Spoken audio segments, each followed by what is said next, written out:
লক্ষ্য করুন, ইমাম শাফি রাহিমাহুল্লাহ, ইমাম শাফি রাহিমাহুল্লাহর 2 বছর বয়সে বাবা হারিয়ে ফেলেছেন, এতিম হয়ে গেছেন। এই 2 বছরের শিশুকে সেই ফিলিস্তিনে জন্ম, সেখান থেকে মক্কায় নিয়ে আসলেন মা। কি কারণে? চিন্তা একটাই, মক্কায় একদিকে পূর্বপুরুষেরা রয়েছে, অপরদিকে মক্কা হলো ইসলামের মূল জায়গা। সেখানে নিয়ে গেলে আমি আমার সন্তানকে সেভাবে আমি আরবি ভাষায় এবং ইসলামী জ্ঞানে আমি গড়ে তুলতে পারবো।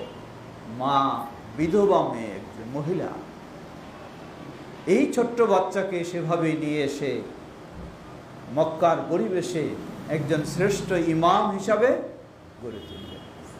লক্ষ্য করুন ইমাম মালিক রাহিমাহুল্লাহর কথা। ইমাম মালিক রাহিমাহুল্লাহ তিনি তার ছোট বয়সের কথা বলছেন।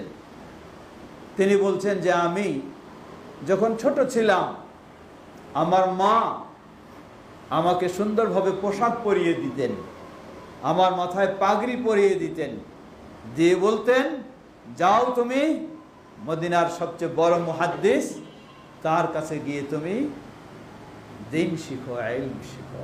সুবহানাল্লাহ। সত্যিই যদি এই মা থাকে এবং সেই রকম বাবা থাকে, তাহলে অবশ্যই আশা করা যাবে সন্তান আদর্শ সন্তান হবে ইনশাআল্লাহ। আল্লাহ আমাদের সকল বাবা মাদেরকে সেভাবেই হওয়ার তৌফিক দান করুন।